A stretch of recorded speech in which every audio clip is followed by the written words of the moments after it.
అనుకున్నట్టయితే అది దానిలో ఉండాలి, పంచుకోవడం ఉండాలి, తర్వాత ప్రార్థన ఉండాలి, ఆట పోట్లాటలు ఉండాలి, అయితే కలిసి జీవించాలి. ఇవన్నీ చాలా కామన్ గా ఇళ్లలో కనపడేది. అంటే మనం ఒకవేళ గృహమే కదా స్వర్గసీమ అని మన ఇల్లు చాలా చాలా స్వర్గంలాగా ఉండాలి అని అనుకున్నట్టయితే అది అలా లేదని ఇప్పటికే మీకు తెలుసుంటుంది. కారణం ఏంటంటే ఒకవేళ పెళ్లి కాకముందు ఒక గొప్ప స్వర్గం లాంటి ఇంటిని మనం ఊహించుకున్నా పెళ్లి అయిన తర్వాత చాలా వరకు రియాలిటీలోకి వస్తాం. చాలా వరకు రియాలిటీలోకి వచ్చి భార్యాభర్తల మధ్య ఉంటున్న ఈ యొక్క తేడాలు మనం గమనిస్తాం. అందుకనే ఒకవేళ ఒక ప్రశ్న వచ్చింది అనుకోండి, భార్యాభర్తల మధ్య విభేదాలు అసలు లేవు అన్న వాళ్ళు ఉన్నారా అని అంటే డెఫినెట్ గా ఖచ్చితంగా విభేదాలు తేడాలు వస్తాయి. దానికి గల కారణం ఏంటంటే పురుషుడు స్త్రీ అంటే భార్యాభర్తలుగా ఉంటున్న వాళ్ళిద్దరూ వాళ్ళు వేరు వేరు బ్యాక్గ్రౌండ్స్ నుండి వచ్చిన వాళ్ళు పెరిగింది, తర్వాత వాళ్ళ తల్లిదండ్రుల పెంపకం, వాళ్ళు తినే ఆహారం, వాళ్ళ యొక్క అలవాట్లు, ఇవన్నీ కూడా ఇద్దరిలో కూడా కలిసి ఉండదు. అంటే అది వేరు వేరుగానే ఉంటాయి. కాబట్టి ఇప్పుడు ఏంటంటే వివాహం అనేది చాలా వరకు అడ్జస్ట్మెంట్, అంటే అది సర్దుకుపోయే విధానం.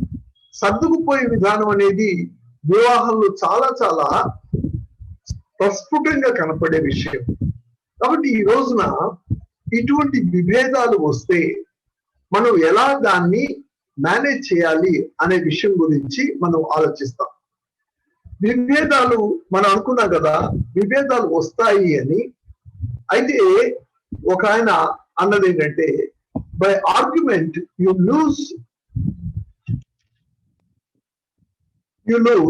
Otherwise you lose your partner.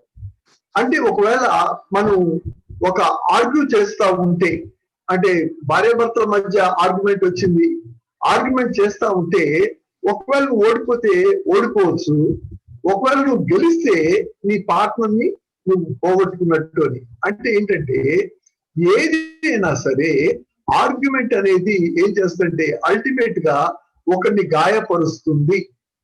అందుకని దాన్ని ఎక్స్చేంజ్ ఆఫ్ ఇగ్నోరెన్స్ అన్నాడు ఒక ఆయన. అంటే నీ తెలుగు తక్కువతనాన్ని నువ్వు పంచుకోవడం మాత్రమే. ఆర్గ్యుమెంట్ అనేది అనవసరం. ఇద్దరు కలిసి చర్చించుకోవడం వేరు, ఆర్గ్యూ చేసుకోవడం వేరు.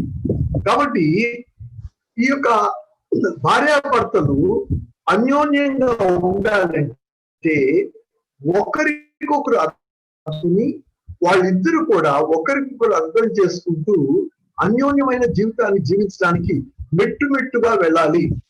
అయితే ఒకరినొకరు పూర్తిగా ఎప్పుడు అర్థం చేసుకుంటారా అంటే ఎప్పటికీ అర్థం చేసుకోలేదు.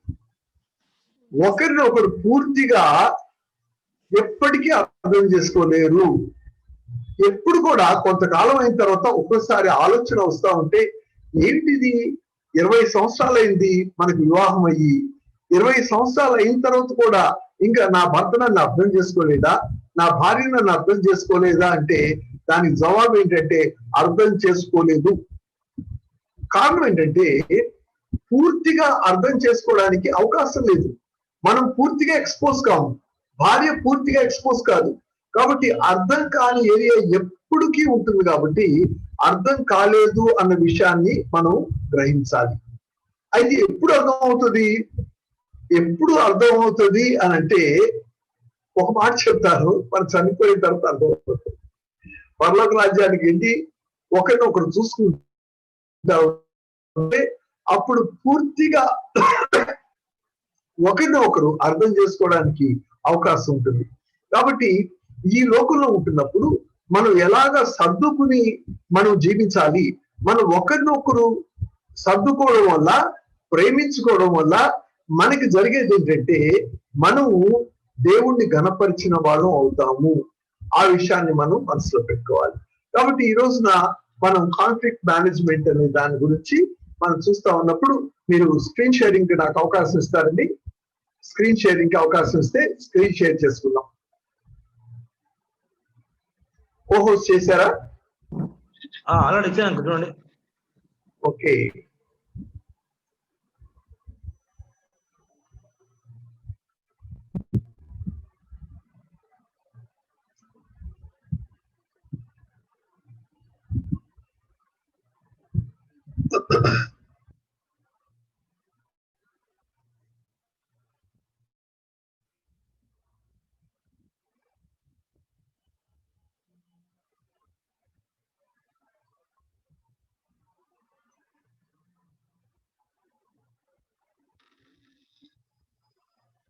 కాబట్టి ఈ రోజున కాన్ఫ్లిక్ట్ మేనేజ్మెంట్ అనే ఈ యొక్క టాపిక్ మనం చూడబోతా ఉన్నాం.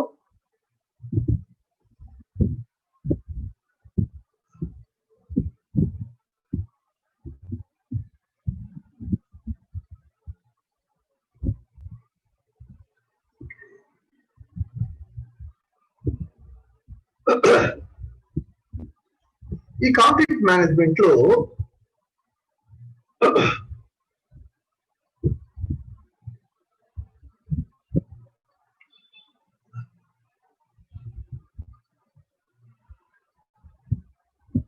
మనం గమనించేటప్పుడు మొట్టమొదటిగా మనం గమనించవలసిన విషయం ఏంటంటే మనము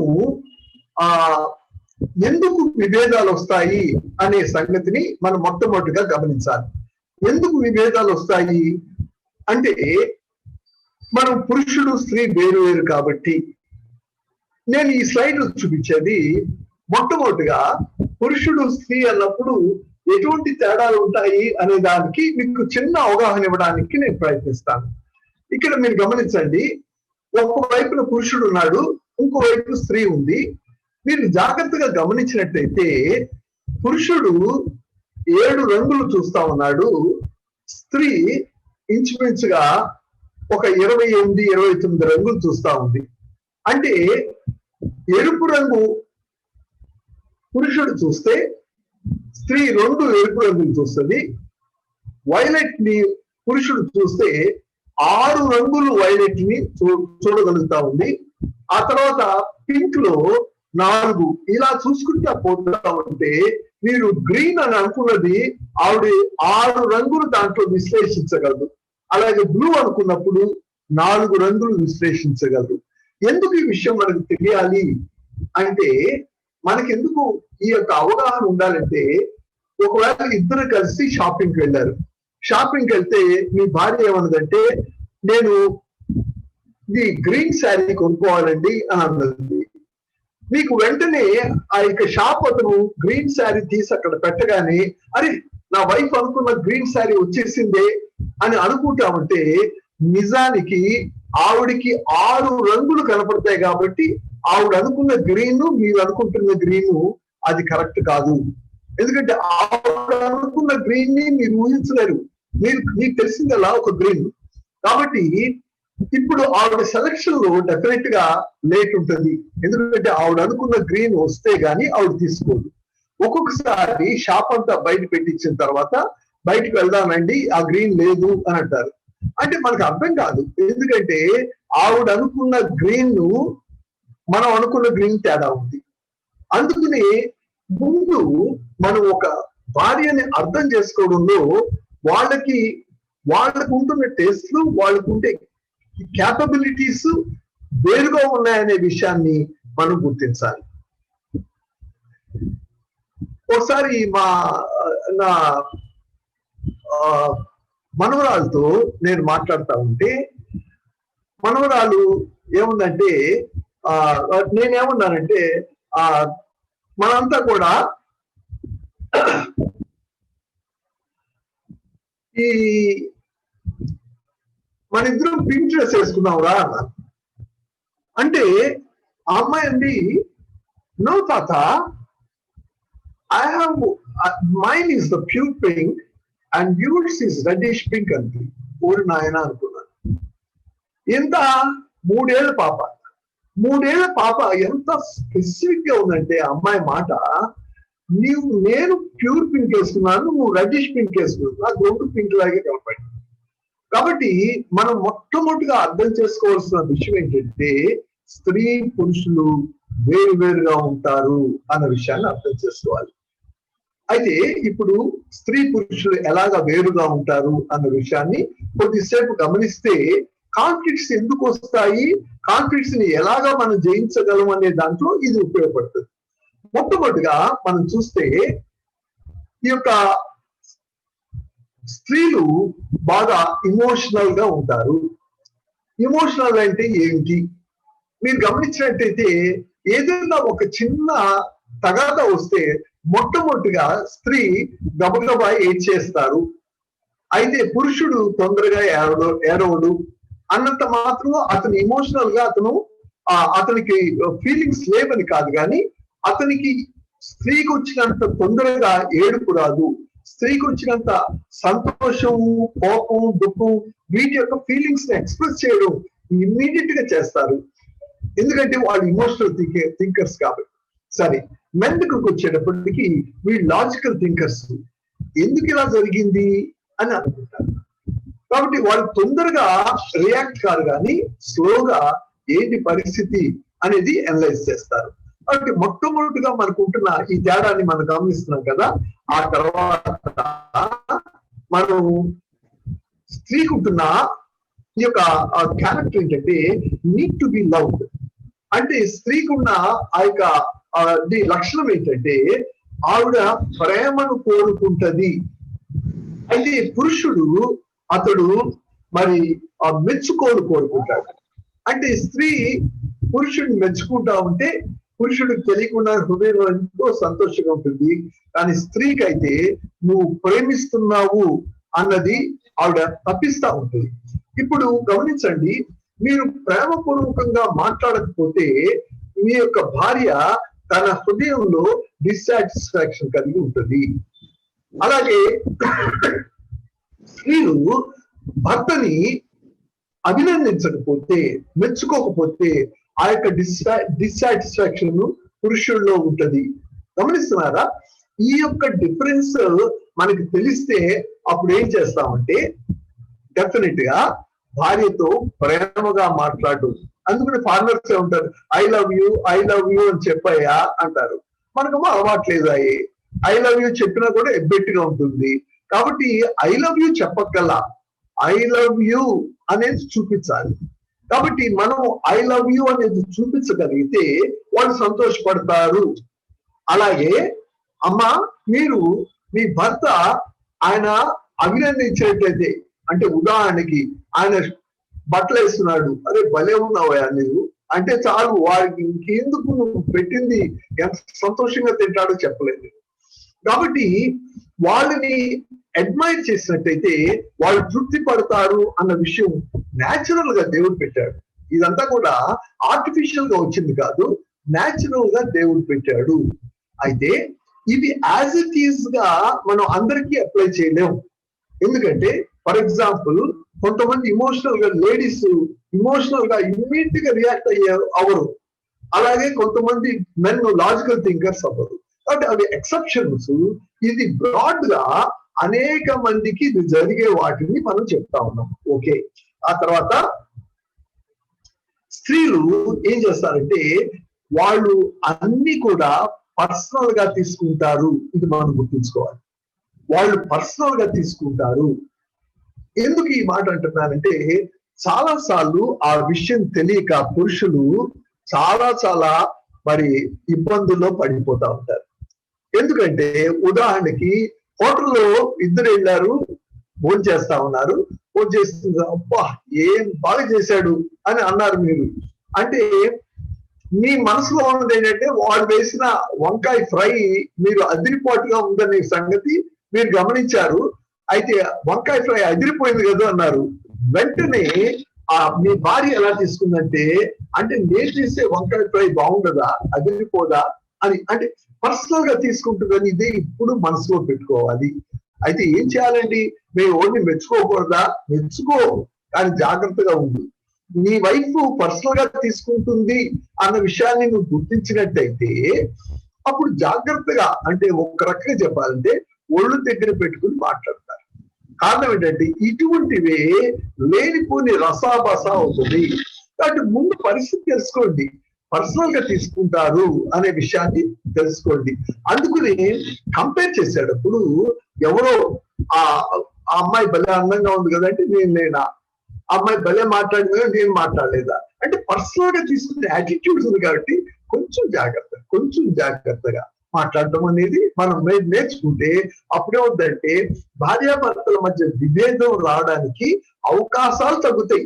రావు అని మాత్రం నేను చెప్పను, అవకాశాలు తగ్గుతాయి. సరే, ఇప్పుడు మెన్ ఎలా ఉంటారో చూడండి. వాళ్ళు ఏంటంటే లెస్ సెన్సిటివ్. వాళ్ళు అంటే పెద్దగా పట్టించుకోరు. వాళ్ళ యొక్క పరిస్థితిని పెద్దగా పట్టించుకునే పరిస్థితి కాదు. అంటే ఏదైనా ఒకవేళ భార్య ఏదైనా మాట్లాడింది అనుకోండి, పెద్దగా పట్టించుకోరు, అంతే, ఫినిష్, అంతకన్నా ఇంకేం లేదు. కాబట్టి పెద్దగా పట్టించుకోని ధోరణి పురుషుల్లో ఉంటుందనే సంగతి తెలుసుకోవాలి. ఆ తర్వాత ఇంకొక చాలా ప్రాముఖ్యమైన అంశానికి వస్తాను. ఈ విషయంలో మాత్రం పురుషులు అతి జాగ్రత్తగా ఉండాల్సిందే. ఎందుకంటే దేవుడు విస్తారమైన కెపాసిటీ ఇచ్చాడు స్త్రీలకి. కాబట్టి మీ భార్యకు ఉంటున్న విస్తారమైన కెపాసిటీని మీరు హృదయంలో పెట్టుకుని ఈ విషయంలో చాలా జాగ్రత్తగా ఉండాలి. ఏంటంటే వాళ్ళు తేలికగా మర్చిపోరు. ఇది జాగ్రత్తగా ఉండాలి. మనం నోరు జారామా దాన్ని వాళ్ళు కలకాలం అట్టే పెట్టుకుంటారు. ఒక ఆయన డాక్టర్ దగ్గరికి వెళ్ళి, డాక్టర్ గారు నేను మర్చిపోతున్నానండి అన్నట్టు. ఆహా, అట్లా అయితే ఒక పని చేయవయ్యా, నువ్వు నీ భార్య దగ్గరికి వెళ్ళి ఆవిడ చేసిన తప్పు ఒక్కటి నువ్వు చెప్పు, నువ్వు పెళ్లి దాటి నుండి ఇప్పటి వరకు నువ్వు చేసినవన్నీ కూడా ఆవిడ గుర్తు చేస్తుంది అన్నాడు. కాబట్టి అంత నిజంగా అంత కెపాసిటీ ఉంటుంది. ఒక్కోసారి ఆలోచించి, అరే ఎప్పుడు రా నాయన ఇంతకాలం క్రితం ఇంకా గుర్తుందా అంటాం. అంటే గుర్తుండే కెపాసిటీ ఉంది, రికలెక్ట్ చేసుకోగలరు, వాటన్నిటిని కూడా తీసి మన ముందు ఉంచగలరు, ఆ కెపాసిటీ ఉంది. కాబట్టి మనం జాగ్రత్తగా ఉండాలండి. ఎందుకంటే వాళ్ళకి దేవుడు అటువంటి జ్ఞానాన్ని ఇచ్చాడు. కాబట్టి మనం కూడా అనవసరంగా నోరు జారితే అది రికార్డ్స్ లోకి వెళ్ళిపోతుంది. ఆ రికార్డింగ్ ఎప్పటి వరకు ఉంటుందంటే చచ్చే వరకు ఉంటుంది. అందుకనే జాగ్రత్త. అయితే పురుషులతో స్త్రీలకు ఒక మంచి కంఫర్ట్ ఉంది. ఏంటంటే వాళ్ళు మర్చిపోయే స్వభావం అనేది మంచి విషయమే, కానీ ఒక్కోసారి వాళ్ళకి బహు చికాకు కలుగజేస్తుంది. ఎందుకంటే అరే ఏముందయ్యా, నేను 2 రోజుల క్రితం చెప్పాను కదా, మర్చిపోతావా అంటే విషయం ఏంటంటే మర్చిపోయే స్వభావం ఉన్నది, అది గొడవ. కాబట్టి మర్చిపోయే స్వభావం ఉంది. కాబట్టి స్త్రీలు ఏం చేయాలంటే, అయ్యా నా భర్త మర్చిపోయే స్వభావంతో దేవుడు క్రియేట్ చేశాడు, కాబట్టి నేను మళ్ళీ గుర్తు చేసేటప్పుడు విసుక్కోను అని అనుకోవాలి. అలా అనుకుంటే ఏముందంటే ఇప్పుడు ఇదే కానీ ఇప్పుడు ఎవరి అంటే భార్య పక్కన ఉండి ఇటువంటి మాటలు వింటే ఊరుకోవయ్యా, ఊరికాది అడ్డేసుకుని మర్చిపోతాను అని దాన్ని ఏదో నన్ను దేవుడు అలా క్రియేట్ చేసిన దాన్ని సమర్థించుకుంటావా? నిజం చెప్పాలంటే ఇవన్నీ జనరలైజ్డ్ స్టేట్మెంట్స్. అంటే ఎక్సెప్షన్స్ ఎప్పుడూ ఉంటాయి, కానీ ఒకవేళ మర్చిపోయే స్వభావం నుండి మనం బయటకు రావడానికి మన చేతుల్లో ఉంది. మనం అన్నిసార్లు మనం మర్చిపోవాల్సిన పనేం లేదు. కాబట్టి మనం మర్చిపోయే స్వభావం కలిగి ఉంటాడు అని అంటే ఇంకో రకంగా చెప్పాలంటే ఈ మర్చిపోవడం అనేది ఇక బజార్ లిస్ట్ గురించి మాట్లాడటం లేదు. ఏంటంటే ఎవరిని హర్ట్ చేశారు, ఉదాహరణకి భార్య భర్తను గాయపరిచిందని కొద్ది రోజులు అంటే 6 రోజులు బాధపడతాడేమో కానీ తర్వాత సహజంగా దేవుడు పెట్టిన గొప్ప గిఫ్ట్ అది. కాబట్టి సహజంగా మర్చిపోయే గుణాన్ని దేవుడు ఇచ్చాడు. కాబట్టి అతను ఫ్రీగానే ఉంటాడు. కానీ స్త్రీ అలా ఉండదు. అది సెటిల్ అయితే గానీ తను ఫ్రీ కాలేదు. అందుకనే మనం జాగ్రత్తగా ఉండాలి. ఓకే, ఆ తర్వాత వాళ్ళకు ఉంటున్న ఇంకొక చక్కటి లక్షణం ఏంటంటే బ్రహ్మాండమైన డిస్క్రిప్టివ్ గా ఇచ్చే లక్షణం. అంటే ఉదాహరణకి చెప్తాను నేను. మరి ఇప్పుడు మీ ఇద్దరు ఒక పెళ్లికి వెళ్ళాలి, కానీ ఆవిడ మీకు పని ఉంది, మీరు వెళ్ళలేదు, ఆవిడ వెళ్ళింది. వెళ్ళి వచ్చిన తర్వాత ఆవిడ ఎలాగా డిస్క్రైబ్ చేయడం మొదలు పెడుతుందంటే, మనం నువ్వు అడగక్కల్లా పెళ్లి ఎలా అయిందని, ఏమండి రండి పెళ్లి భలే అయింది, ఎంత బ్యూటిఫుల్ గా ఉందంటే ఆ అమ్మాయి ఎత్తింత రంగు, తర్వాత వేసుకున్న బట్టలు, వేసుకున్న నగలు, ఎవరు ఏ నగ పెట్టారు, తర్వాత భోజనంలో ఏ ఐటమ్స్ పెట్టారు, ఏవి టేస్టీగా ఉన్నాయి, పోసగుచ్చినట్టు చెప్పగలరు. అందుకని ఆ కెపాసిటీని మీరు ఎంజాయ్ చేయాలి. చెప్తా ఉంటే ఓ ఏం చెప్తున్నావు అని అనుకోకూడదు. మీరు ఎంజాయ్ చేసి దేవుడు ఇంత గిఫ్ట్ ఇచ్చాడు కాబట్టి చక్కగా విందాము అని అనుకోవాలి. సరే, అయితే పురుషులు ఒకవేళ వెళ్ళి, స్త్రీలు వెళ్ళలేదండి అదే పెళ్లికి, అప్పుడు ఆయన వస్తే పాపం ఆశగా వచ్చేస్తుంది. వచ్చేసి ఏమంటే ఎలా జరిగిందంటే బాగా జరిగింది. మరి పెళ్లి కూతురు ఎట్లా ఉందంటే బానే ఉంది, బానే ఉంది అంటే ఆవిడ పిచ్చకపోతూ ఉంటుంది. ఎందుకంటే ఆవిడకి డీటెయిల్స్ కావాలి. కాబట్టి ఇప్పుడు చూడండి, ఇవి ముందు పురుషులు స్త్రీలు ఒకరిని ఒకరు అర్థం చేసుకోవడానికి ఈ విషయాలని ముందు పెడతా ఉన్నా. ఇవన్నీ కూడా దేవుడు న్యాచురల్ గా పెట్టినవి. అప్పుడు మనం ఏం చేస్తామంటే, ఇలాగ పెట్టాడు అన్న విషయాన్ని మనం గ్రహిస్తే మనం ఏం చేస్తామంటే ఒకరిని ఒకరు అర్థం చేసుకోవడానికి ఇవి ఉపయోగపడతాయి. సరే, మనం అసలు ఈ యొక్క కాన్ఫ్లిక్ట్స్ అనేవి ఎందుకు వస్తాయి అనే దాని గురించి మనం ఆలోచిద్దాం. అంటే రీజన్స్ ఫర్ కాన్ఫ్లిక్ట్స్ అనేవి, విభేదాలు అనేవి ఎందుకు వస్తాయి అంటే ఒక్కోసారి చాలా సిల్లీగా ఉంటాయి. ఏంటంటే యూజువల్లీ ఆన్ ట్రివియల్ మ్యాటర్స్, అంటే చిన్న విషయాలలోనే ఈ యొక్క విభేదాలు వస్తాయి. ఉదాహరణకి మరి ఉప్పు వేయడం మర్చిపోయారండి. ఉప్పు వేయడం మర్చిపోతే భర్త రాద్ధాంతం చేసేసాడు. రాద్ధాంతం చేసేస్తే తేడాలు వచ్చినాయి. ఇప్పుడు ఉప్పు వేయలేదే అంటే భార్య ఉంది, వేసుకోవచ్చుగా, అక్కడే ఉందిగా, ఏమైంది ఇప్పుడు తేడాలు వచ్చినాయి, మాట పెరిగింది. అదేంటంటే కొంత ఘర్షణ వాతావరణానికి దారితీస్తుంది. కాబట్టి మర్చిపోయిందండి, ఏంటంటే కొంపలు మునిగేది, కొంచెం తీసుకో, ఆ యొక్క ఈ లేటెస్ట్ ఉప్పులన్నీ కూడా వేస్తే కరిగిపోతాయి, కొంచెం జల్లుకో, తిను, ఏమవుతుంది, మర్చిపోయిందేమో. కాబట్టి ఇటువంటి మ్యూచువల్ అండర్స్టాండింగ్స్ ఉంటే కాన్ఫ్లిక్ట్స్ తగ్గడానికి అవకాశం ఉంది. కాబట్టి కాన్ఫ్లిక్ట్స్ ఏ చిన్న విషయంలో ఉన్నా సరే రావచ్చు అనే దాని గురించి మనం అనుకోవాలి. ఆ తర్వాత ఒక్కొక్కసారి స్మాల్ మిస్అండర్స్టాండింగ్, చిన్న మిస్అండర్స్టాండింగ్స్ కూడా కాన్ఫ్లిక్ట్స్ దారి చేస్తాయి. అంటే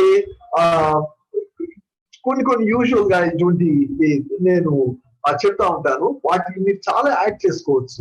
యూజువల్ మిస్అండర్స్టాండింగ్స్ లో ఎక్కడో చదివాను దీన్ని, అది నాకు బాగా నచ్చింది, అందుకని చెప్తా ఉంటాను నేను. ఆయన అంట, చూడు నువ్వు కళ్ళద్దాలు పెట్టుకుని వంట వండమని ఎన్నిసార్లు చెప్పాను, చూడు కూడంతా కూడా వెంట్రుకలే ఉన్నాయంటే, అయ్యా నిన్ను కళ్ళద్దాలు పెట్టుకుని ఎన్నిసార్లు తినమని చెప్పాను, చూడు ఆ వెంట్రుకలు కాదు కొత్తిమీర కాడలు అన్నట్టు. చూసా ఏమైంది, స్మాల్ మిస్అండర్స్టాండింగ్. ఆయన అంటున్నాడు, అబ్బో కళ్ళద్దాలు పెట్టుకుని వండేసింది, అదంతా కూడా వెంట్రుకలు అని అనుకుంటారు. మిస్అండర్స్టాండింగ్ వల్ల జరిగేది ఏంటంటే ఈ డిఫరెన్సెస్ కొంతకాలం వెళ్తాయి. అందుకనే కొంచెం జాగ్రత్తగా ఒకరినొకరు అర్థం చేసుకునే విధంగా ఉన్నట్టయితే బాధలేదు. కొన్నిసార్లు కొంతమంది చాలా వెటకారంగా మాట్లాడే వాళ్ళు ఉంటారు. ఈ వెటకారంగా మాట్లాడే వాళ్ళు గాయపరుస్తారు. వాళ్ళు వెటకారంగా మాట్లాడుతున్నారు అనేది ఒక్కోసారి మరి ఎందుకు మాట్లాడతారు అనే సంగతి మనకు అర్థం కాదు, కానీ ఆ వెటకారం చాలా ప్రమాదానికి దారితీస్తుంది. అందుకు వెటకారంగా ఉండకుండా ఉండేందుకు మన నోరు కుప్పుకోవాలి. వెటకారం అనేది చాలా ప్రమాదకరమైన విషయం. వెటకారంగా మాట్లాడకూడదు. అందులో ప్రభువును నమ్ముకున్న బిడ్డలు వెటకారంగా మాట్లాడకూడదు అనే విషయాన్ని మనం డెఫినెట్ గా మనం ఫాలో కావాలి. ఏంటి వెటకారం అంటే మా అంటే అంటే అటువంటిది మనకు జరగదు అనుకోండి. అయినా మనకు ఊరికనే ఒక ఉదాహరణకు చెప్తున్నాను. కొంతమంది వెటకారంగా ఉండే వాళ్ళు చేసే పనులు ఎలాంటివి అవుతాయి చూడండి. ఒక ఆవిడ తలనొప్పితో చాలా బాధపడతా ఉందంట. ఎప్పుడు తలనొప్పి వస్తా ఉంటుంది ఫ్రీక్వెంట్ గా ఆవిడకి. అందుకని ఆ భర్త ఏమన్నాడంటే, ఏ ఎప్పుడు తలనొప్పి అంటావే, చూడు నాకు ఎప్పుడు రాదే అన్నాడు. ఆవిడ కడుపు రేగిపోయి అది తలకాయ ఉన్న వాళ్ళకే వస్తుంది అంట. ఇప్పుడు ఏమైంది ఈ యొక్క హర్ట్ ఫీలింగ్ అది చాలా అటువంటి కర్ట్ రెస్పాన్స్ కి దారి తీసింది. కాబట్టి ఏమైందంటే వీళ్ళిద్దరి మధ్య అనవసరమైన ఫ్రిక్షన్ ఏర్పడుతుంది. అందుకని హర్ట్ చేసే పరిస్థితికి మనం వెళ్ళకూడదు. హర్ట్ చేయవలసిన పని ఏమని చెప్పండి. హర్ట్ చేయకూడదు అనే డెసిషన్ మనం తీసుకున్నట్టయితే డెఫినెట్ గా మనం అంటే భార్యాభర్తల మధ్య ఈ యొక్క సంబంధాలు మెరుగుపరిచే వారంగా ఉంటాం. కొన్నిసార్లు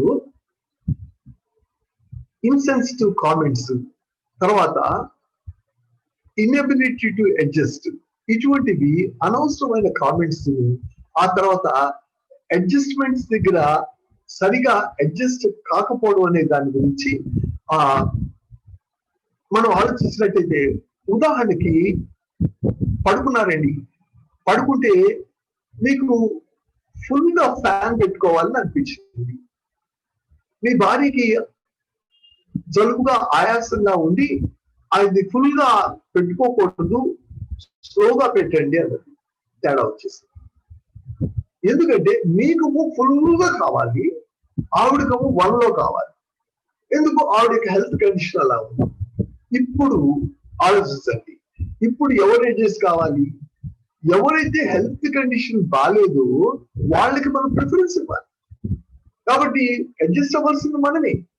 అయితే ఈ 5 లో పెట్టుకోవలసిన వాడు 1 లో ఉండలేడు కాబట్టి 2 లోకి అడ్జస్ట్ కాగలనా అని వైఫ్ ఆలోచించాలి.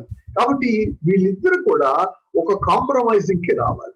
కాబట్టి అడ్జస్ట్మెంట్ అనేది లైఫ్ లాంగ్ అడ్జస్ట్మెంట్ అనేది మనం గుర్తుంచుకోవాలి. లైఫ్ లాంగ్ అడ్జస్ట్మెంట్ ఇది. ఈ అడ్జస్ట్మెంట్ అనే దాన్ని మనం అనేక విషయాల్లో చేయాలి. ఇన్ఫాక్ట్ ఒకవేళ భార్యకి బాగాలేకపోతే, లేకపోతే భర్తకు బాగాలేకపోతే, వాళ్ళకి ఆ యొక్క అడ్జస్ట్మెంట్స్ తప్పనిసరిగా చేసుకోవాల్సి వస్తూ ఉంటుంది. తర్వాత కొన్నిసార్లు ఏంటంటే ఈ యొక్క కారం ఎక్కువగా తిండి, అంటే బ్యాక్గ్రౌండ్స్ బట్టి కారం ఇంట్లో బాగా ఎక్కువ తింటారు, వీళ్ళ ఇంట్లో తక్కువ తింటారు. ఇప్పుడు ఏం చేయాలండి? కారం ఉప్పులాగా జలుపుకోలేం కదా. కారం ఎక్కువ తినే క్యాండిడేట్ మనోడు అంటే నన్ను వ్యవసాయం బాధేస్తాడు. ఆవిడేమో చాలా తక్కువ తిని సౌమ్యంగా చాలా జాగ్రత్తగా కొంచెం కారం తినే టైప్ ఫార్మ్ నుండి వచ్చింది. ఆవిడ తిన్నట్టయితే ఆవిడకి లోపల మండుతుంది. సరే, ఇప్పుడు ఎలాగా? ఇటువంటి వాటిని ఎట్లాగా అడ్జస్ట్ కావాలి? సింపుల్ గా మనం ఆలోచించుకోవడమే. ఏంటంటే కూర వండిన తర్వాత కారం వేసే స్టేజ్ లో కొంత కూర తీసి ఆవిడ కోసం పెట్టుకోవడం, మిగతా కూరలో కారం దట్టించడం. ఆయన ఖుషి, ఈవిడ ఖుషి. కాబట్టి ఇటువంటి అడ్జస్ట్మెంట్స్ మనమే క్రియేట్ చేసుకోవాలి.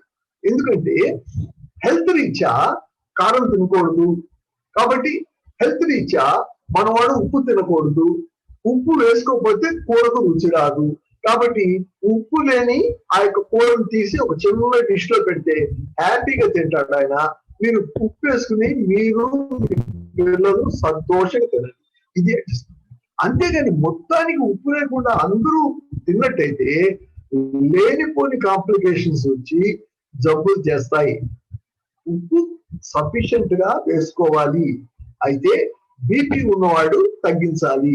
కాబట్టి మన యొక్క ఆరోగ్యాన్ని బట్టి మనం ఉప్పు తగ్గించాలి తప్పితే అందరినీ తగ్గించు అని అనుకుంటున్నాం. కాబట్టి ఇటువంటి విషయాల్లో అడ్జస్ట్మెంట్స్ అనేవి మనమే చేసుకున్నట్టయితే ఈ కాన్ఫ్లిక్ట్స్ తగ్గడానికి అవకాశం ఉంటుంది. సరే, తగ్గించడానికి మనం ఏం చేయాలి అనే విషయంలోకి వచ్చినట్టయితే మొట్టమొదటిగా ఏం ఏం చేయాలంటే స్విచ్చింగ్ రోల్స్. అంటే నా భార్య చేసే పనులేంటి, నా భర్త చేసే పనులేంటి అని ఆలోచించి నా భార్య చేసే పనులు ఏమిటి అని ఆలోచిస్తే సరే, వంట వండడం, అంట్లు తోమడం, బట్టలు ఉతకడం, బట్టలు ఆరేయడం, బట్టలు మడత పెట్టడం, పిల్లలకి సర్దడం, ఇవన్నీ కూడా భార్య చేసే పనులు అని అనుకుందాం. భార్యాభర్తలతో కలిసి చేసుకోవాలి ఆయన అనుకుందాం. ఈయన ఆఫీస్కి వెళ్ళడం లేకపోతే మినిస్ట్రీకి వెళ్ళడం, ఇవన్నీ కూడా ఈయన పనులు అని అనుకుందాం. కాబట్టి ఇప్పుడు ఈ యొక్క కాన్ఫ్లిక్ట్స్ ఊరికనే వస్తున్నాయి. ఎందుకంటే ఏమయ్యా, ఊరికనే నువ్వు మినిస్టర్ అనుకుంటా పోతున్నావు, ఆఫీస్ నుండి రాగానే బ్యాగ్ అక్కడ పడేసి బైబిల్ పుచ్చుకుని మినిస్ట్రీకి వెళ్ళిపోతే ఎవరు చేస్తాడు అన్నది ఆవిడ అన్నది. దానిలో న్యాయం ఉంది కదా, దానిలో న్యాయం ఉంది కదా. నువ్వు రోజంతా ఆవిడ పనులు చేసుకుంటా ఉండి రాగానే అక్కడ ఆఫీస్ బ్రీఫ్ కేసు అక్కడ పడేసి బైబిల్ తీసుకుని దడా వెళ్ళిపోయి మళ్ళీ ఎప్పుడో భోజనం టైంకి వచ్చి ఏది పెట్టావా లేదా అని అడిగితే ఏంటండి అది కరెక్టేనా? కాదు. కాబట్టి ఈ యొక్క రోల్స్ ఆలోచిస్తూ ఆవిడ పొద్దున్న నుండి సాయంత్రం వరకు ఆవిడ ఇంట్లో ఏమేమి పనులు చేస్తున్నదని ఊహిస్తే అప్పుడు ఆవిడ మీదకి సింపతి వస్తుంది. లేదు, ఆవిడ కూడా జాబ్ చేసుకుని వచ్చిందండి, ఇద్దరు కలిసి వచ్చారు. రాగానే నువ్వు ఈ పనులు చేయి, ఆ పనులు చేయి, ఆ పనులు చేయని మనం బైబిల్ తీసుకుని బయటకు వెళ్ళిపోయాం అనుకోండి, అప్పుడేమవుతుంది? బిడ్డలు ఎవడు సముదాయిస్తాడు? బిడ్డలకు ఎవడు సాక్స్ వేస్తాడు? షూ పాలిష్ ఎవరు చేస్తారు? పిల్లలు తీసుకెళ్తున్నారు, ఎవరు చూస్తారు? తల్లే చూడాలా? అన్ని తల్లే చేయాలా? కాబట్టి ఎప్పుడైతే మనం ఈ విషయాలు ఆలోచిస్తా ఉన్నామో అప్పుడేమవుతుందంటే కాన్ఫ్లిక్ట్స్ తగ్గడానికి కొన్ని మెథడ్స్ ఉన్నాయి. ఎలాగా? సరే, నా భార్య తన టైం సరిపోతుంది, తను కూడా ఆఫీస్కి వెళ్ళాలి, కాబట్టి నేను గబగబా ఈ యొక్క పిల్లల షూ పాలిష్ చేసేస్తాను, తర్వాత వాళ్ళ సాక్స్ గీట్స్ అన్ని రెడీ చేస్తాను, వాళ్ళ పుస్తకాలన్నీ పెట్టుకున్నారని చూస్తాను, వాళ్ళ వ్యవహారం అంతా నేను చూసుకుంటా ఉంటాను, నీ స్ట్రెయిన్ నీకు తగ్గిస్తాను. ఎంత చక్కటి వాతావరణం క్రియేట్ చేస్తున్నారు చూడండి. అమ్మ నీకు స్ట్రెయిన్ తగ్గిస్తాను, ఏ కంగారు పడుతూ వెళ్ళారు. తర్వాత నేను ఉల్లిపాయలు కోసేస్తాను, మీరు తాలింపు టకా చేసేద్దాం. ఏమైంది? డెఫినెట్ గా టైం తగ్గుతా ఉంది, షేర్ చేసుకుంటా ఉన్నారు, ఆ యొక్క ఒత్తిడి తగ్గుతా ఉంది, భార్య తన యొక్క స్ట్రెస్ లోకి వెళ్ళిపోకుండా మనం కాపాడుతా ఉన్నాం. కాబట్టి ఈ రకంగా భార్యాభర్తలు ఒకరికొకరు ఆ రోల్స్ ఆలోచిస్తూ, అరే నా భర్త ఇక్కడికి వెళ్తున్నాడు, నా భర్త బైబిల్ స్టడీ తీసుకోవడానికి వెళ్తున్నాడు, కాబట్టి మనం ముందే ప్లాన్ చేసుకుని రాత్రి కూర కూడా పొద్దున్నే వండేసుకుంటే, నా భర్త రాగానే వెళ్ళిపోతాడు కాబట్టి నేను చేయవలసిన పనులు పొద్దున్నే చేసేసుకుంటే తను వెళ్ళిపోయినా నాకు బాధ లేదు అని అనుకునే అట్మాస్ఫియర్ క్రియేట్ చేస్తే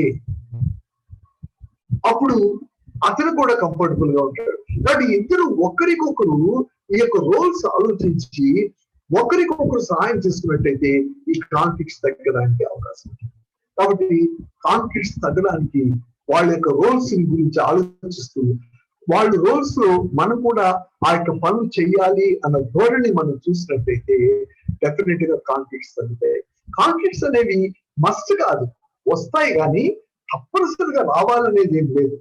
కాన్ఫ్లిక్ట్స్ అనేవి వస్తాయి, కానీ వాటిని తగ్గించుకునేది కూడా మన దగ్గరే ఉంది.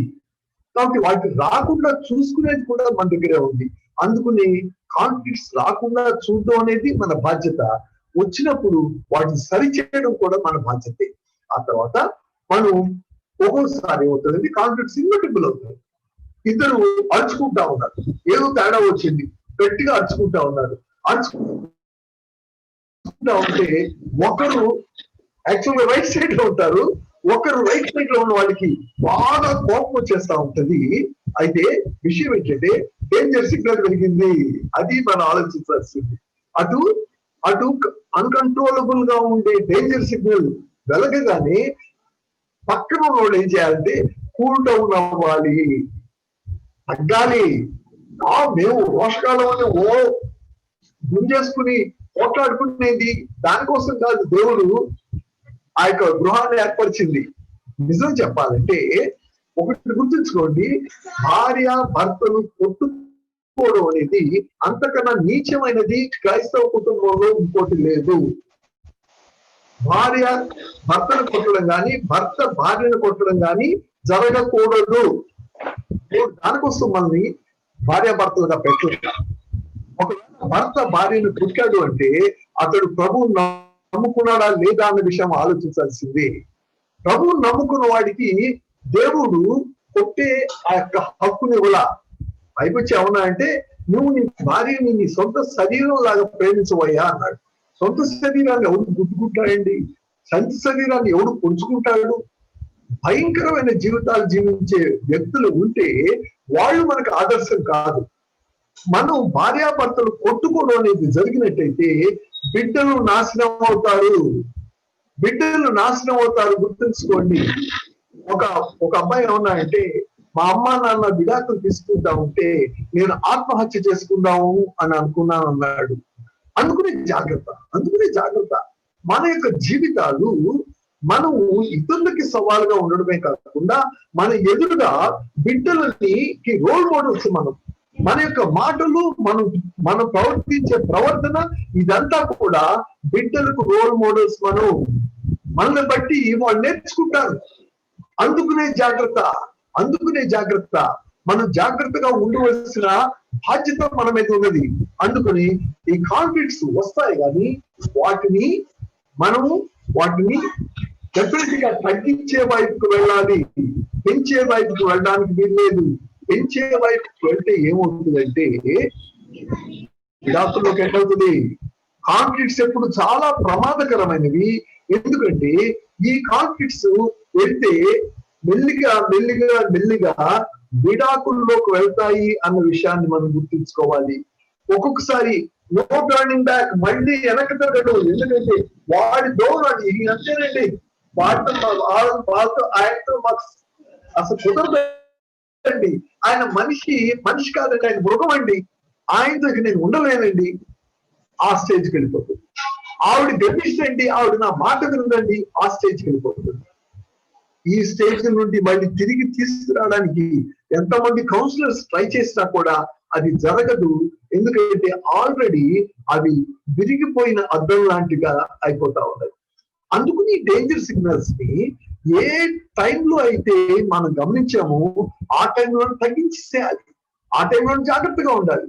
దేవుడు మన యొక్క కుటుంబాన్ని కట్టాడంటే అది మనం మహిమకరంగా ఉండేట్టుగా, దేవునికి మహిమ తెచ్చే కుటుంబంగా ఉండేట్టుగాను మన యొక్క జీవితాలు వెలుగునిచ్చే జీవితాలుగా ఉంటూ అనేక మందికి దేవుని యొక్క వెలుగును చూపించే జీవితాలుగా ఉండాలి. అది దేవుడు కోరుకుంటా ఉన్నాడు. అంతేగాని మన జీవితాన్ని ఇష్టానుసారంగా ఖర్చు పెట్టుకోవడానికి దేవుడు మనల్ని క్రియేట్ చేయలేదు. మనల్ని క్రైస్తవ కుటుంబాలుగా ఏర్పరచలేదు. ప్రియులారా గమనించండి, మన కుటుంబాలు అవి సంతోషకరమైన కుటుంబాలుగా ఉండాలి. అటు సంతోషకరమైన కుటుంబాలుగా ఉండాలి అంటే మనము ఈ యొక్క పరిస్థితి నుండి జాగ్రత్తగా ఉండాలి. ఆ తర్వాత ఉన్నది ఏంటంటే ఒక హ్యూమర్, అంటే నవ్వుకునే ఆ యొక్క పరిస్థితి, ప్రెసెంట్ గా ఉండే అట్మాస్ఫియర్, ఈ రెండింటిని క్రియేట్ చేయవలసిన బాధ్యత భార్యాభర్తల మీద ఉంది. చక్కగా నవ్వుకోండి, చక్కగా సంతోషంగా ఉండండి. ఏంటి కొబ్బరి మునిగేది? అయ్యా ఎందుకు కొబ్బరి మునగాలి? చక్కగా సంతోషంగా ఉండండి, సంతోషంగా మాట్లాడుకోండి, ఒకరికొకరు ప్రేమగా మాట్లాడుకోండి, ఒకరినొకరు అభినందించుకోండి, బిడ్డల్ని చక్కగా అభినందించండి, వాళ్ళు పెరిగేలాగా చూడండి, వాళ్ళు సంతోషపడేలా చూడండి. నా అమ్మ మా నాన్న అంటే గర్వించేలా చూడండి. మిమ్మల్ని తలుచుకుంటే వాళ్ళకి గర్వం రావాలి. మిమ్మల్ని తలుచుకుంటే మా అమ్మ నాన్న వాళ్ళని మించిన రోల్ మోడల్స్ మాకు లేరు అని చెప్పాలి.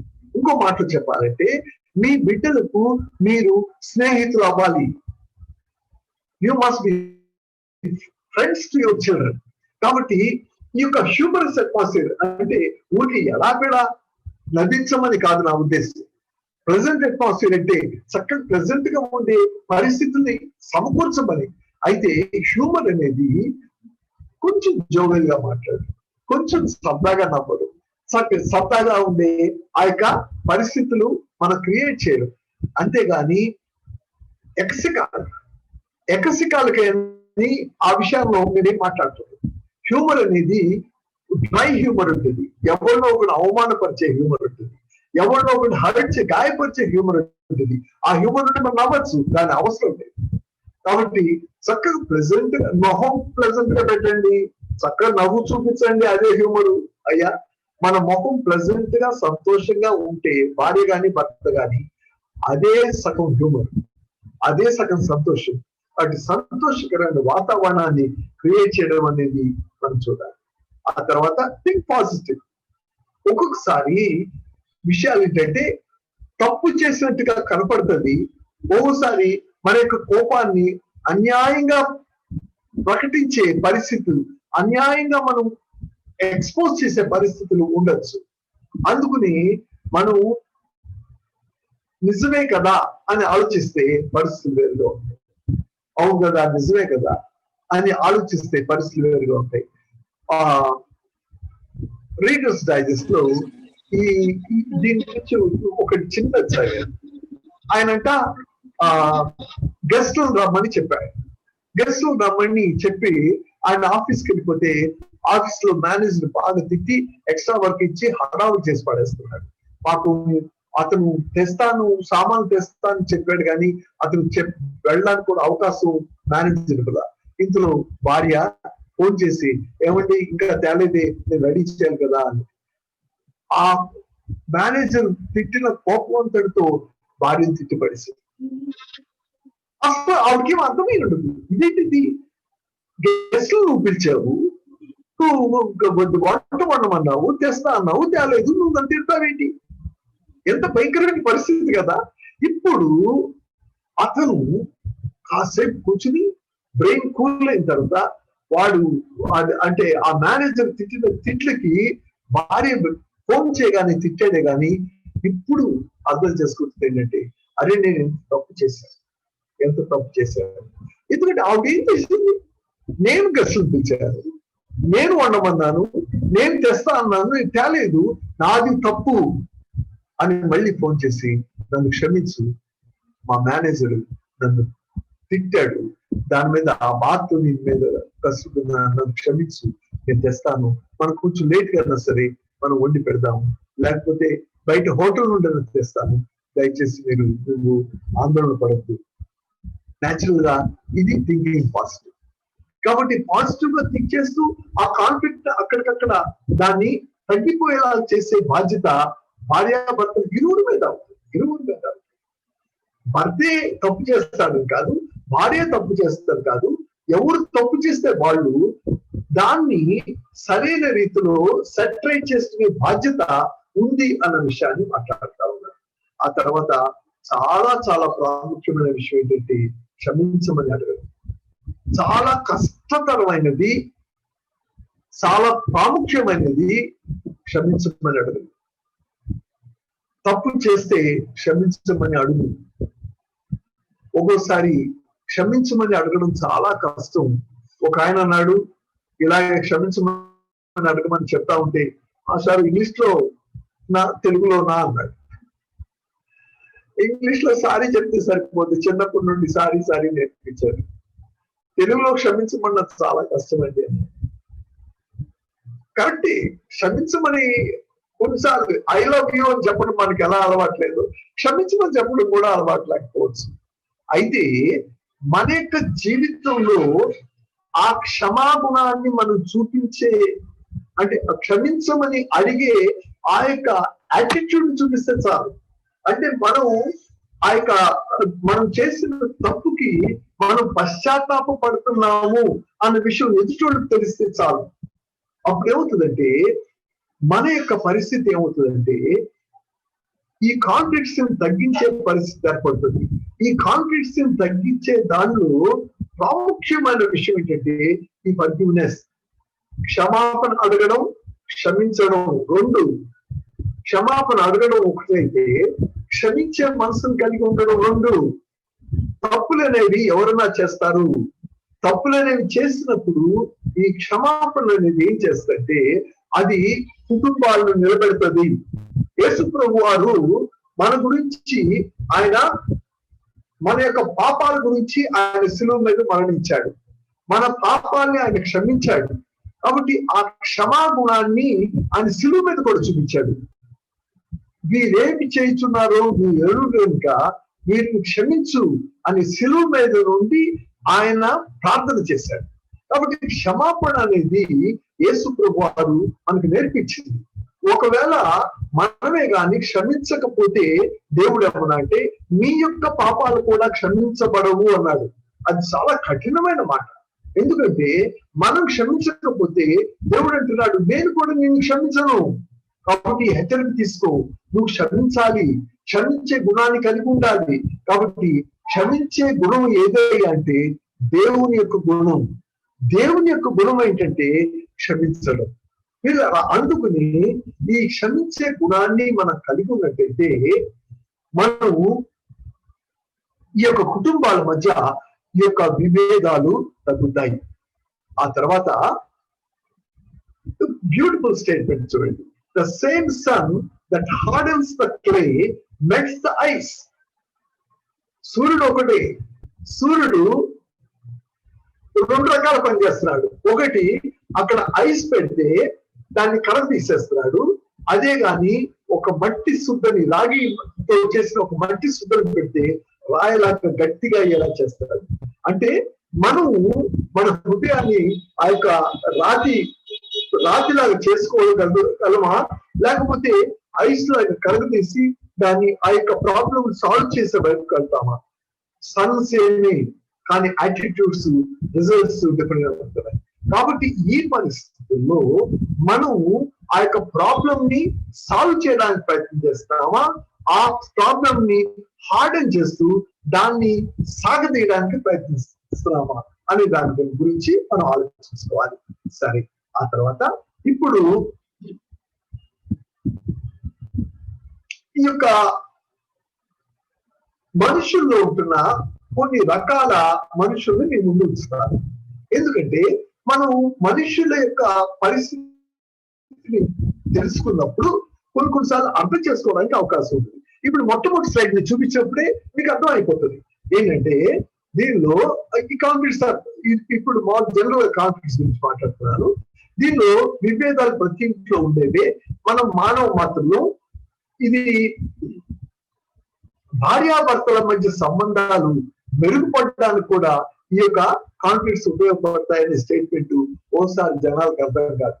ఎందుకంటే భార్య భర్త వీళ్ళిద్దరు రెండు ఇండివిజువల్స్, వాళ్ళకుండే ఆలోచనలు, వాళ్ళకుండే పర్సనాలిటీస్ అవన్నీ కూడా డిఫరెంట్ గా ఉంటాయి.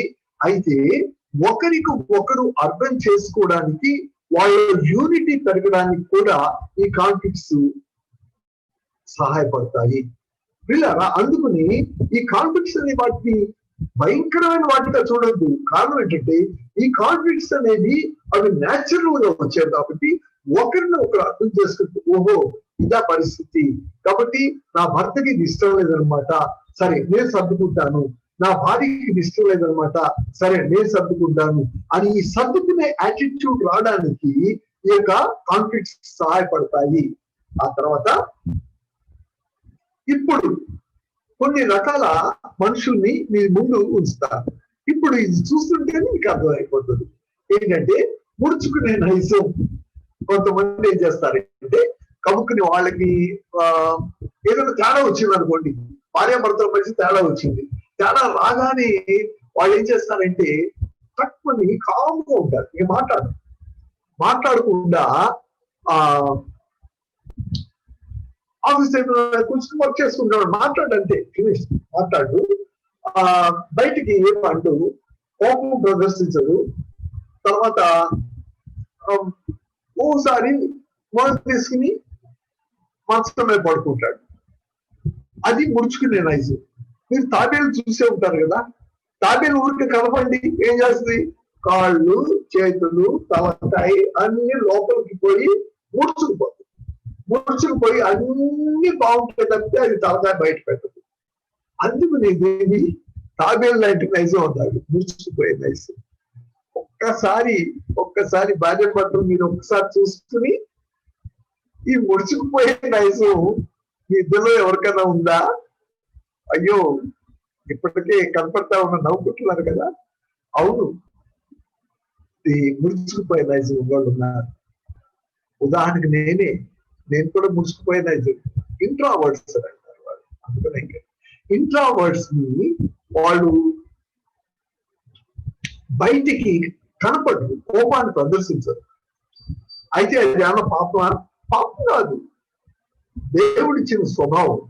కాబట్టి ఇంట్రావర్ట్ అనే వాడు పాపం చేసేవాడని కానీ ఇదేదో తప్పుడు వ్యవహారం అని కాదు.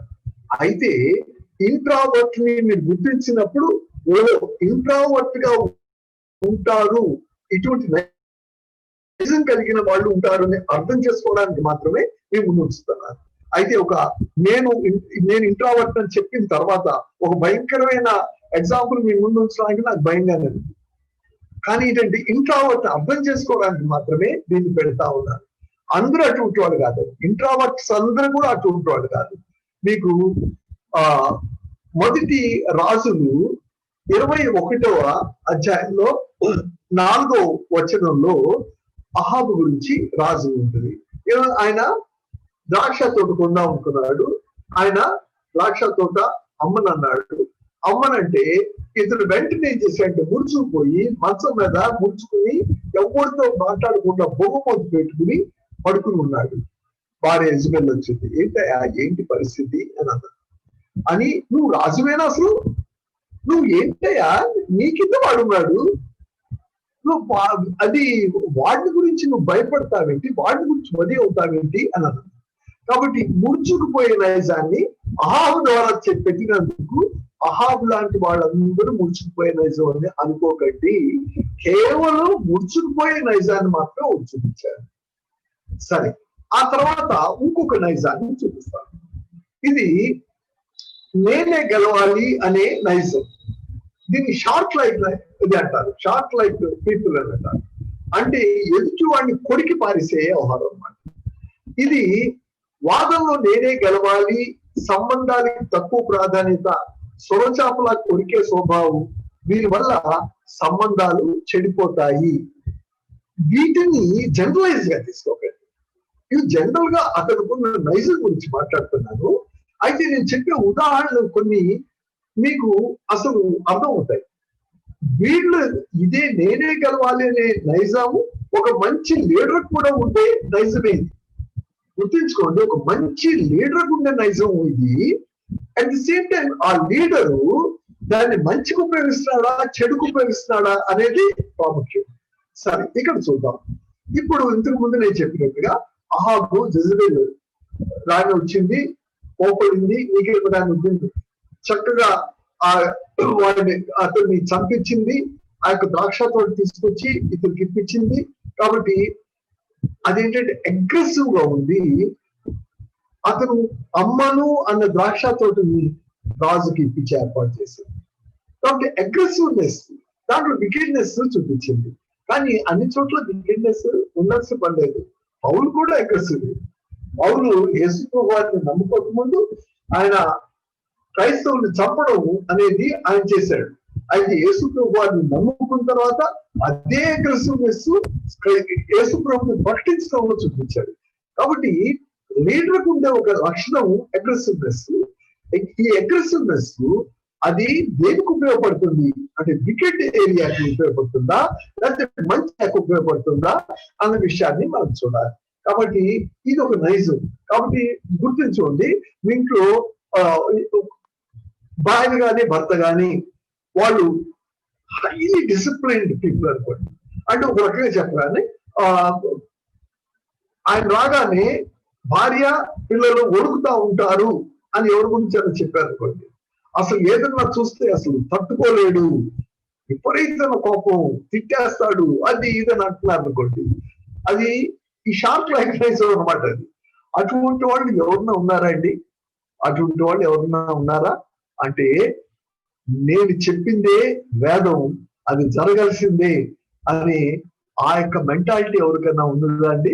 అది వీళ్ళ కేటగిరీకి వస్తారు. వీళ్ళు ఎక్స్ట్రా వర్డ్స్ అని అంటాం. కాబట్టి ఇది కూడా పాపం కాదండి, ఇది కూడా పాపం కాదు. ఇది ముందు ఆ నైజము. అయితే ఇటువంటి నైజాలు అంటే నేను ముడుచుకుపోయే నైజం చెప్పాను, గెలవాలి అన్న నైజం చెప్పాను. ఇటువంటి నైజాలు ఇవి వీటిల్లో ప్లస్ ఉంది, మైనస్ ఉంది. అంటే ఈ ప్లస్ పాయింట్ మైనస్ పాయింట్ ని ఎలాగా మనము వాటిని సమతుల్యం చేయాలి అన్న విషయాన్ని మనం ఆలోచించాలి. అయితే ఇంకొక నైజం గురించి మాట్లాడతారు. అదేంటంటే జిత్తులు మార్ నైజం. ఇది మంచి నైజం. ఇంతకు ముందు నేను చెప్పినట్టుగా ఎక్స్ట్రావర్డ్స్ ఆ నైజాన్ని ఇక్కడ నేను చెప్పడానికి వీలేదు. ఎందుకు జిత్తులు మార్ నైజం? ఇదేంటంటే మోసపూరితమైంది. యేసు ప్రభు నమ్ముకున్న బిడ్డలకి మోసపూరితమైన జీవితం ఉండకూడదు, ఉండడానికి వీలు లేదు. అందుకని నక్క లాంటి జిత్తులు మారి స్వభావం కలిగిన ఆ యొక్క జీవితం అనేది అది పారదర్శకంగా ఉండదు. ఏదో పొందాలన్న ఆలోచన, సంబంధాలు జీవితం అవుతుంది. కాబట్టి ఇటువంటి జిత్తులు మారి జీవితాన్ని యేసు ప్రభువును నమ్ముకున్న బిడ్డలకు మాత్రం ఉండకూడదు. సరే, దానికి ఉదాహరణ చెప్పాల్సిందే కదా. నేను గేహజీ ఏం చేశాడు?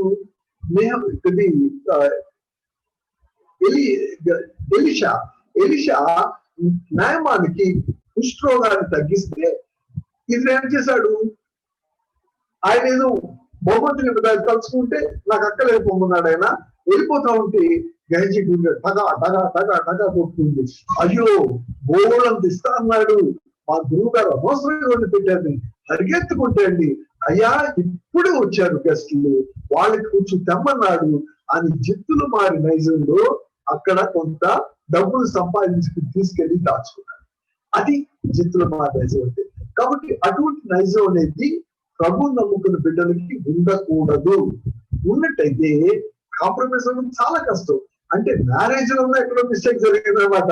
అటువంటి జిత్తులు మారి నైజం ఉన్న వాళ్ళు ఉన్నట్టయితే అబద్ధాలు చెప్పేవాళ్ళు, దాన్ని కవర్ చేయడానికి ప్రయత్నం చేసేవాళ్ళు, వీళ్ళు చాలా జాగ్రత్తగా వాళ్ళు సెటరేట్ చేసుకోవాలి. కారణం ఏంటంటే అది దేవునికి వ్యతిరేకమైన నైజము. అందుకని జాగ్రత్త. అందుకని మనం ఉండటంలో ఒకవేళ మనం జిత్తులు మారి నైజంలో ఉన్నాము అని అనుకోండి, వేసుకోవడం నమ్ముకున్నాం, జిత్తులు మారి నైజంలో ఉన్నాం. ఇప్పుడు ఏం చేయాలి? దాన్ని వదిలిపెట్టాలి. వదిలిపెట్టి మంచి నైజం వైపుకి వెళ్ళాలి. అది మనం నేర్చుకోవాల్సి ఉంటుంది. ఆ తర్వాత నాలుగవది సర్దుకుపోయే నైజం. అంటే సరేలే సరేలే అని అటు ఇటుగా సర్దుకుపోయే నైజం ఉంటుంది. కాబట్టి వీళ్ళు సంబంధాలకు ఎక్కువ ప్రాముఖ్యత ఇస్తారు, గెలవాలన్న తప్పన ఉండదు. కాబట్టి ఈ యొక్క జీవితపు విలువలు వీళ్ళు కోల్పోతారు. దీనికి ఒక ఉదాహరణ చెప్తాను. దాన్ని జనరలైజ్ చేయొద్దు, జనరల్ అర్థం చేసుకోవడానికి మాత్రమే ఇవి చెప్తున్నాను. ఆ పేతురు ఏం చేశాడంటే యూదులు రాకముందు వాళ్ళు యూదేతరులతో ఆయన భోజనం చేశాడు. అయితే వీళ్ళు వచ్చేటప్పటికి తక్కువని వేషం మార్చేశాడు. అంటే వీళ్ళని తృప్తిపరచాలి, వాళ్ళని తృప్తిపరచాలనుకున్నాడు.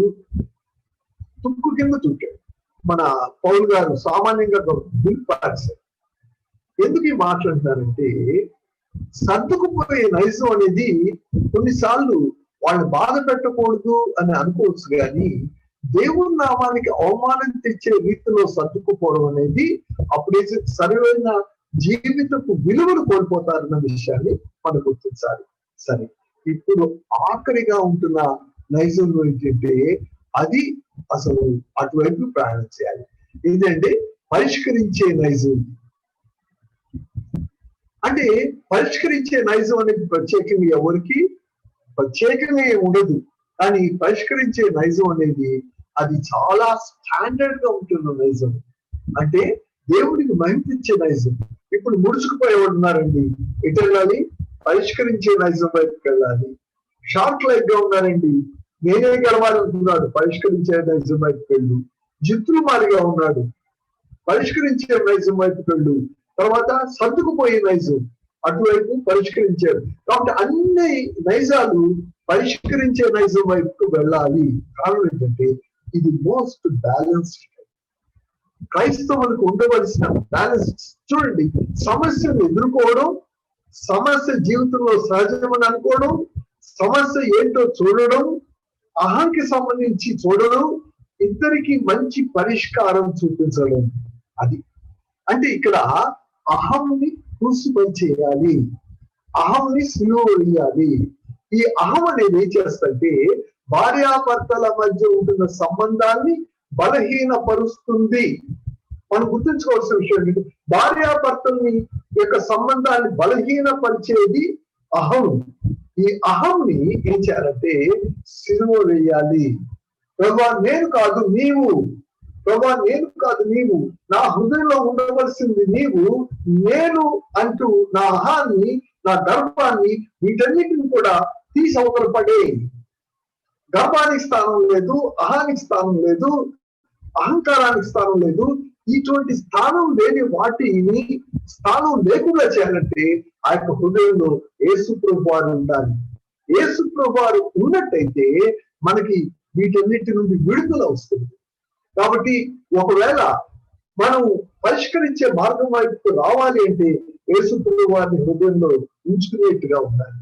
మీరు గమనించండి, మన యొక్క జీవితాలు దేవునికి మహిమ తీసుకురావాలి అని మన యొక్క కుటుంబాలు కట్టబడినే గాని మనము దేవుని నామానికి అవమానం తెచ్చే వ్యక్తులుగా ఉండడానికి వీలు లేదు.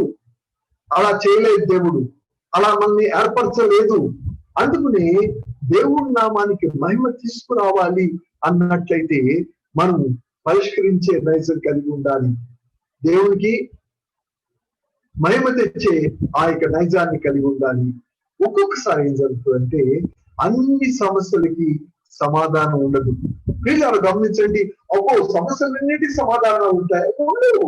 కొన్ని సమస్యలకు సమాధానం ఉండదు. అందుకని ఈ సమస్యల్ని పరిష్కరించేటప్పుడు మనకి FC 4:1-3 ఏమిటంటే నువ్వు ఈ యొక్క సమాధానం అనుబంధం చేత ఆత్మ కలిగించే ఐక్యతను కాపాడుకున్నటకు వినయము, సాత్వికము, దీర్ఘశాంతము, ప్రేమ ఇవి ఉండాలి. వినయము, సాత్వికము, దీర్ఘశాంతము, ప్రేమ ఉన్నట్టయితే మనము ఈ యొక్క పరిష్కరించే మార్గం వైపుకి వెళ్ళగలం. కాబట్టి వాటిని అంటే మన హృదయంలో ఎవరికి నా భార్య వింటే బాగుంది ఈ ప్రసంగం, అప్పుడు చాలా గర్వంగా ఉంటుందిగా, వద్దు. దేవుడు నీకు వినిపిస్తున్నాడు, నీవు మారాలని. అంతవరకే. నిన్ను దేవుడు ఇక్కడ తీసుకురావడంలో, ఇక్కడ వినిపించడంలో ఆయన ఉద్దేశం ఏంటంటే నీవు మారాలి, నీ యొక్క యాటిట్యూడ్ మారాలి, నీవు మంచిగా ఉండాలి. అది దేవుడు కోరుకుంటుంది. అందుకనే నీకు వినయం ఉందా, సాత్వికం ఉందా, దీర్ఘశాంతం ఉందా, ప్రేమ ఉందా అని నిన్ను నీవు పరిశీలించుకోవడానికి దేవుడు ఈ యొక్క మాటల్ని నీకు వినిపిస్తా ఉన్నాడు. మీరు గమనించండి, మనం మారదాం. ఎంతసేపు ఎదుటి వాళ్ళు మారితే బాగుండు, మనసులు కలిసి విన్నాం కదా, నువ్వు ఎంతవరకు మారావు, వద్దు. మనం ఎంతవరకు మారాము, నేను ఎంతవరకు మారాను, అది మనం చూడాల్సింది. అది మన దగ్గర దేవుడు కోరుకునేది. అందుకనే అన్ని సమస్యలకు తేలికైన పరిష్కారాలు ఉండవు. సమస్య ఏంటి ఎవరు చెప్తాం, ఏదన్నా కావచ్చు. అయితే అన్ని సమస్యలకు పరిష్కారం ఉండదు, కానీ కొన్నిసార్లు సిలువే సమాధానంగా ఉంటుంది.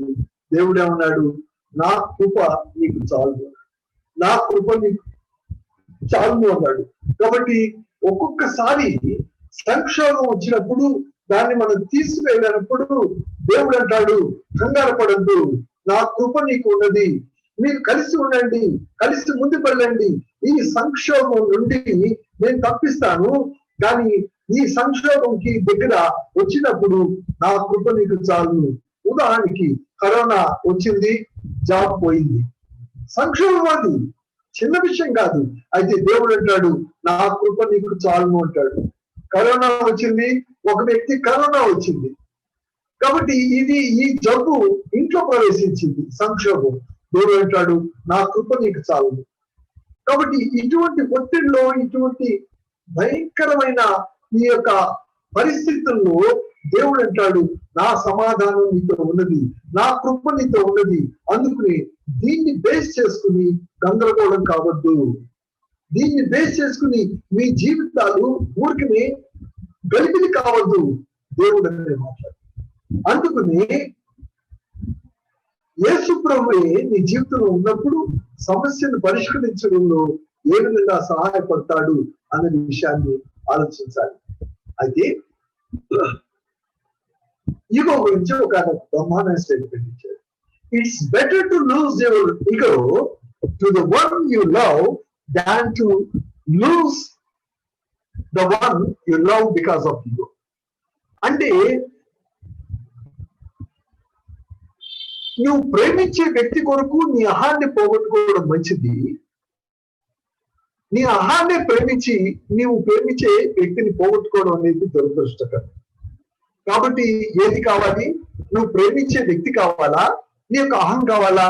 కాబట్టి అహాన్ని క్రూసిఫై చేయి, అహాన్ని సిలువ వేయి. ఒక ఆయన అన్నాడు, crucify the ego every day because it has a great power of రిజర్వెక్షన్.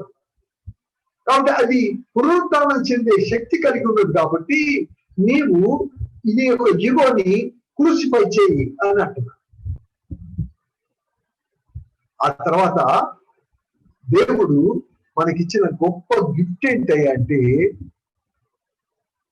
God's best wedding gift to you a full length mirror called your spouse. దేవుడు నీకు నాకు ఇచ్చిన ఒక మంచి బహుమతి ఏంటంటే మన స్పౌస్. నాకు నా భార్యని ఒక గొప్ప మిర్రర్ గా ఇచ్చాడు. అంటే నా జీవితం ఎలా ఉంది అన్నది నా భార్యలో నేను చూసుకోగలను. నేను ప్రసంగం చేయడం కాదు కానీ, నేను చెప్పడం కాదు కానీ, నా భార్య నా పరిస్థితిని చెప్పగలదు. అదే విధంగా నీ భర్త నీ పరిస్థితిని చెప్పగలడు.